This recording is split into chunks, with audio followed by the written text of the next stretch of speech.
And we're back with the Opie and Anthony program. I thought we had a long break that time. No. That's not a long break. It's a longer break, but it's not a long break. Still short. Still short. Everyone back in the studio? We got to figure out that problem, man. We really got to, like, be able to step aside for 5, 6, 7 minutes and have the audience still entertained. There's a way to do that, I'm sure. It's got to be. If you want, I'm willing to go in there with Steve and run a tape of just my plugs. You want to do 7 minutes? No, but I'm saying a 7-minute loop of Baltimore Improv next Thursday through Sunday. Not this one, but the next one. I don't remember the dates. I mean, I would do that for the show. I personally don't care about people coming out. Nice. But if you guys need a break, like that. dude, I'm about you guys. All right, we got to say hi to Jerry Ferrara.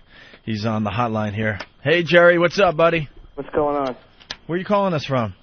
I'm in L.A. right now, in my house. L.A., 6 a.m., calling the Opie and Anthony program. Yep. How thrilled are you? What's going on? So you're on that show Entourage, right? Yep. On HBO? Yes, I am. Thank God. What do you mean, thank God? It's good to have a job, man. Oh, really? Yeah. It wasn't looking good for you for a while? Nah, it's looking good, but it's definitely it's a rough business, man. It's rough to actually get some steady work going. Yeah, so you're happy you got a full-time job. I've never seen Entourage, I got to be honest with you. Oh, it's all right. Maybe explain the show a little bit? Basically, the show is about up-and-coming movie star who, has maybe made like 3 or 4 movies from New York. He's been living out in L.A., and he moves 3 of his best friends out from New York and Queens, where he's from, and they all come out to L.A. and basically, start helping him run his career and his life. And, one of the characters actually becomes like his full-time manager, where my character is more like the party guy, loves getting the free stuff and like, leftover girls. And the other character is his half-brother, where they like share the same father, who's actually he's been an actor 10 years before the younger brother came out, and then the younger brother came out and made it famous. So he's kind of, living off the younger brother's wave now. And it's a funny story, man. I know season 1 is coming out on DVD soon. Yeah, I think it comes out, I believe May 10th is coming out, and we're actually filming the second season now. We're about 5 episodes deep, and that should be back on in June. Man, they don't even wait to put this stuff out on DVD these days, huh? Oh, no, it's literally like usually ready to go before the show, or even like movies are done with like theaters or on the schedule. It's ready to come out on DVD. Wow. What else have you been in? I actually did I did a movie 2 months ago where I actually filmed. I'm originally from Bensonhurst, Brooklyn, and I got to film in my old neighborhood. It's a movie called Nailed Right In with me and Freddie Prinze Jr., Scott Kahn, Alec Baldwin, Mina Suvari, and it was you don't all go to the home and make a movie, man. You don't all go to the Verrazano Bridge and dance around on it, do you? And one guy falls off? No? We actually shot a scene like underneath the Verrazano Bridge where when I was a kid we were scared to go over there because people used to tell us like a troll lived under there. Jesus. No, that's just a homeless guy, bro. I know, I went there. It was just a 4'11" homeless guy. I ain't no troll. But dude, being from Brooklyn though, man, it's always got to be like good to go home. Because you move out to LA and all of a sudden you come home and it's like I'm here now, and if I'm going to shoot something, then I mean, it was just an unbelievable thing to like. We filmed a scene where, like, my house in the movie was, like, 2 blocks away from my mother's house. Like, in between shots, I was going home and eating meatballs and getting, like, some home cooking. It was definitely cool. Do you like L.A.? I always feel kind of weird when I go out there, being from the East Coast. You know what? I'm starting to like it now. I've been out here for 5 years now. When I first got out here, I hated it. Just the people are different.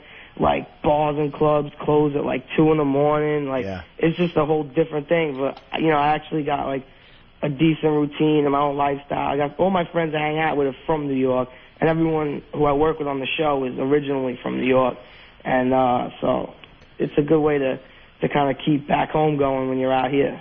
Yeah, sometimes it's best to hook up with New Yorkers out there because that LA, like that West Coast mentality, is just a little odd to get used to. Yeah, it's just different. They weren't raised like we were raised. I'm not saying it's better or worse, but it's just different. Well, I'll say it. It's better here, and if it wasn't for New Yorkers going out there, that whole shitty state should fall into the ocean. I'll say it. It's one big earthquake and knock it right off the map. Weren't you just saying how you're starting to like L.A., Jimmy? I am, but that was 5 minutes ago. I am starting to like L.A. Oh, all right. Hey, Jerry. You hang when you come back to New York. You hang out with old friends or something, or are they just like assholes? I've had Really? The same group of friends since I was a little kid. And what are they doing? The same stuff? I mean, it's definitely gotten less over the years. People go their own ways, but I mean, I got a good group of friends that I consider family, you know? Are you like the successful one and they're still like schlepping all around Brooklyn? Well, that's what some of them say. Like, we always, fuck around. And it's just like, someone had to make it out of this neighborhood and it was you. So they always say they're going to come out and be my entourage. Hey, you left us here with the fucking moolies, huh? Where'd you go, you motherfucker?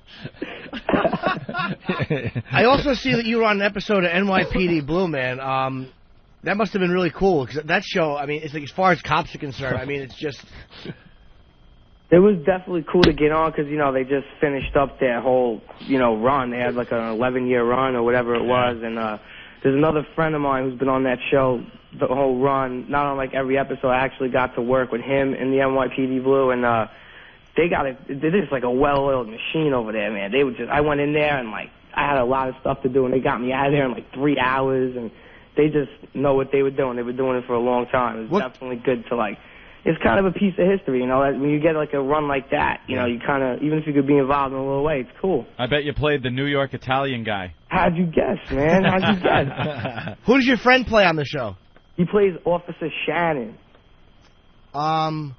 Do I know Officer Shannon? He pops in and out of there. Yeah, he had a few good episodes where... he's all I know is he ratted out in one episode, and basically everyone in New York was calling him a rat. He couldn't go back there for a little bit. Yeah. Dude, I've only seen the first 2 seasons because these dumbbells won't release them all on DVD. I got so addicted to it after the first and second season, and then it's like been like a year, and season 3 won't come out. Yeah, they're like the only ones who take their time. I guess when you're that successful, you can, but they take their time with the DVD release.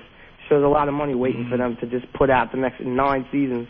Well, yeah, will you get any cash once your season comes out? Nah, I mean, I only did like a few episodes. I won't get rich off it, man, You'll get a quarter here, a quarter there. Well, by the time these idiots put it out, you'll be collecting Social Security. Step it up over there. Jerry, do you get recognized from your entourage role? You know what? I do, and we actually got like a running joke, because on the show, I'm kind of like the most of like the hip-hop character, and I always have like my hat on backwards, and I'm dressed in like football jerseys and stuff. So it's weird. I don't really dress like that in real life. So if I go out dressed normal, like a leather jacket, my hair like all ginzoed up, no one really will bother me. But like if I put my hat backwards, it's like I have a uniform. And once I do that, people do recognize me a lot, man. It's crazy. When I was in high school, I'm 36, I'm a little older than you. This when hip-hop was just kind of starting to be like really, really popular. I was like the white kid that had the fat laces. What an atrocious sight. I had a Kango hat, a fur Kango. I actually went into wardrobe the other day, and there was a pair of sneakers that had like 4 fat laces on it. I didn't even know how to get those things on. Oh, they're awful. Yeah. I should have hung myself with them. That's what they're good for, man. You can definitely get that job done quick. Yeah, right on. All right, Jerry. Well, good luck to you. May 10th. Thanks a lot, guys. Appreciate it. Entourage Season 1 DVD, May 10th. And new episodes starting when? I believe the first Sunday in June. In June? Don't quote me on that, but definitely June. All right, now I'm going to go check out Entourage on HBO. You definitely should. I think you guys would love it. It'd be right up your alley. All right, Jerry. Good luck to you, buddy. Have a good one, guys. All right, see you, man. Thank you. Bye. There he goes, Jerry Ferrara. I didn't even know it was on HBO. How cool. Brooklyn in the hizzy.